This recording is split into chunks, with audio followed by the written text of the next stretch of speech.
Assalamualaikum warahmatullahi ta'ala wabarakatuh. Bismillahirrahmanirrahim. Alhamdulillahirabbil alamin. Wabihi nasta'inu ala umuri dunya waddin. Wassalatu wassalamu ala sayyidina Muhammadin wa ala alihi wa sahbihi ajma'in. Amma ba'du. Dengan channel Tukang Kebon dan Kucing yang setia di sini, alhamdulillah wa syukurillah, segala puja dan puji marilah kita panjatkan kepada Allah Subhanahu wa Ta'ala atas segala kemurahan-Nya, atas segala limpahan berkat, rahmat dan karunia-Nya kepada kita semua, sehingga kita masih bisa diberikan kesempatan untuk berjumpa kembali di sini. Ba'da sholawat dan salam. Pada kesempatan kali ini, saya ingin kembali menjawab salah satu pertanyaan dari sahabat kita, yaitu sahabat Tukang Kebon dan Kucing yang setia, mengenai budak angon atau satrio piningit. Langsung ke isi pertanyaannya, saya akan bacakan.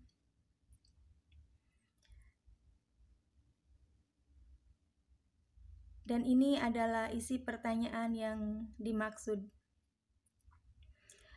Mohon jika tidak keberatan, dijelaskan lebih detail lagi ciri-ciri tanah yang suatu saat akan menjadi keraton Istana Ratu Adil atau SP itu.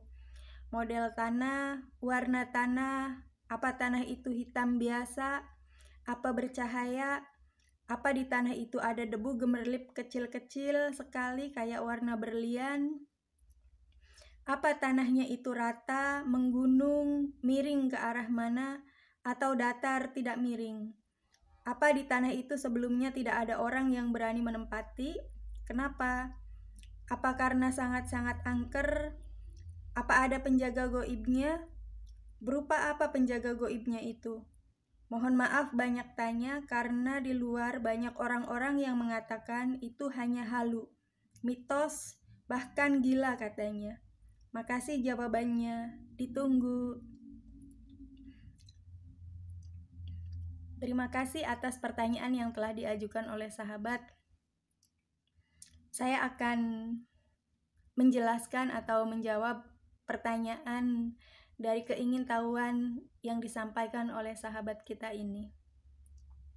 Sebelumnya, terima kasih banyak dan selalu saya ucapkan terima kasih atas segala pertanyaannya. Mudah-mudahan dari pertanyaan yang sahabat kemukakan ini bisa memberikan gambaran atau bisa memberikan informasi yang lebih detail kepada kita semua mengenai sosok budak angon atau satrio piningit ini, baik sebelum dia menjadi pemimpin maupun ketika dia sudah menjadi seorang pemimpin. Mengenai istana tempat tinggal Ratu Adil kelak, ketika beliau sudah mangejawantah, ketika beliau sudah diangkat sebagai seorang pemimpin, itu memang beliau tidak akan menempati yang namanya istana negara. Baik itu istana negara maupun istana merdeka. Apa alasannya? Ada sebuah alasan yang lebih bersifat emosional, bahkan bisa dikatakan jika tidak sangat terpaksa atau jika tidak ada perintah dari Allah Subhanahu wa Ta'ala bahwa beliau harus memasuki istana-istana yang saya sebutkan tadi, itu tidak akan pernah beliau mau memasukinya.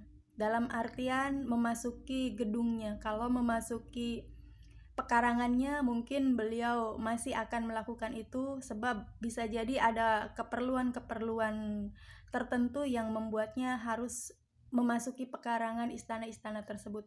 Akan tetapi apabila memasuki gedungnya atau ruangannya itu insya Allah secara kehendak pribadinya beliau itu tidak akan pernah terjadi dan tidak akan pernah dilakukannya. Lagi-lagi kecuali ada perintah dari Allah Subhanahu wa Ta'ala. Sebab di sini beliau yang kelak setelah posisinya menjadi Ratu Adil itu tidak akan pernah diperintah oleh siapapun dan tidak akan pernah mau diperintah oleh siapapun kecuali hanya oleh Allah Subhanahu wa Ta'ala, dan juga kecuali menuruti nasihat dari sosok-sosok tertentu yang sangat dihormatinya, baik sosok dari dunia gaib maupun sosok dari dunia nyata, insya Allah.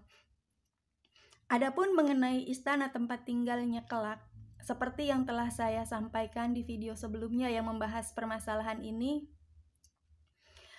beliau akan menempati wilayah dengan ciri-ciri dialiri oleh 3 mata air yang memiliki rasa asin, payau, dan tawar. Dan di sini saya tekankan lagi bahwa tempat tinggal beliau kemudian tidak hanya dialiri oleh 3 mata air tadi, akan tetapi justru berada tepat di atasnya. Dalam artian 3 mata air tadi benar-benar sangat berdekatan dengan tempat tinggal beliau.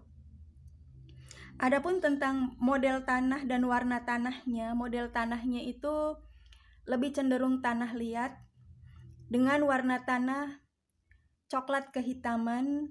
Apa tanah itu hitam biasa? Sudah saya jawab ya tadi ya.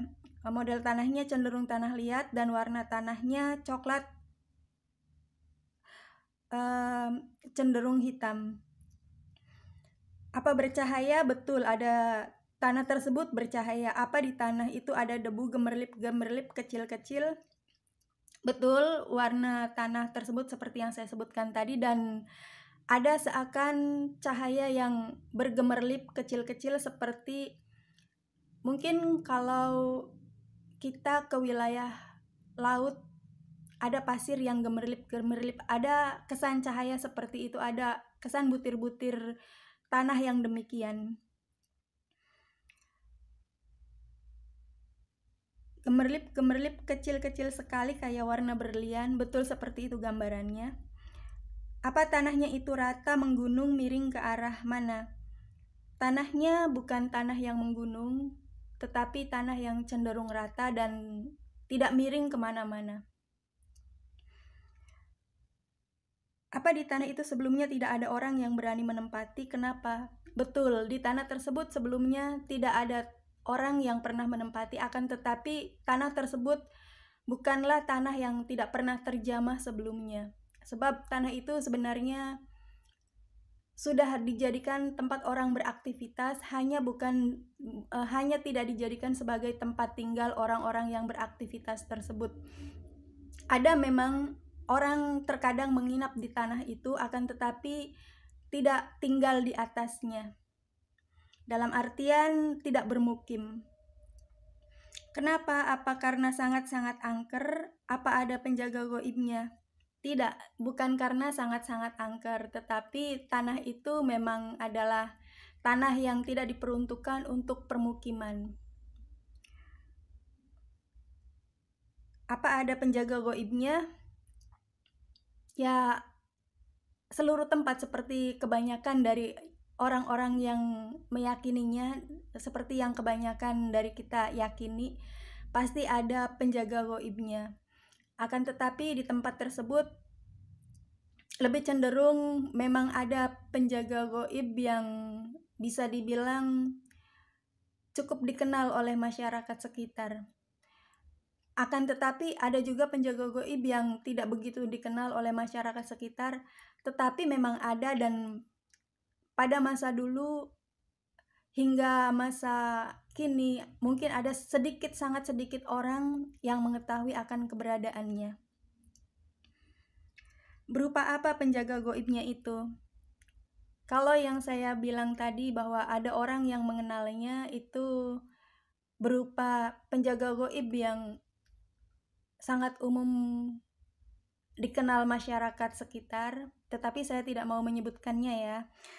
Nah, untuk penjaga gaib yang tidak terlalu dikenal oleh umum, saya sebutkan, dan itu adalah buaya. Dan ingat sahabat, bahwa sahabat pernah menanyakan tentang khodam kan, salah satunya itu seperti yang disebutkan tadi. Dan di situ ada penjaga gaib berupa buaya, dan beliau ini kelak akan mendekati wilayah tempat tinggal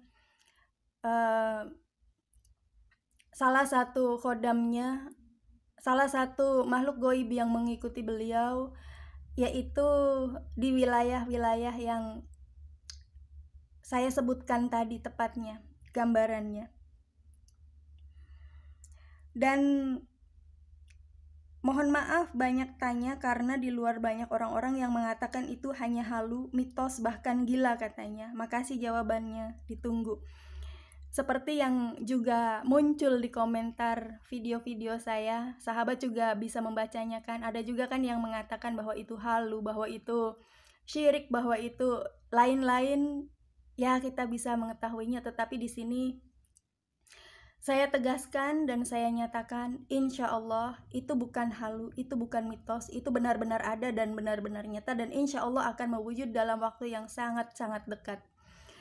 Sahabat, apabila sahabat mempercayai seluruh konten yang saya sampaikan kepada sahabat, maka itu artinya sahabat mempercayai apa yang saya katakan.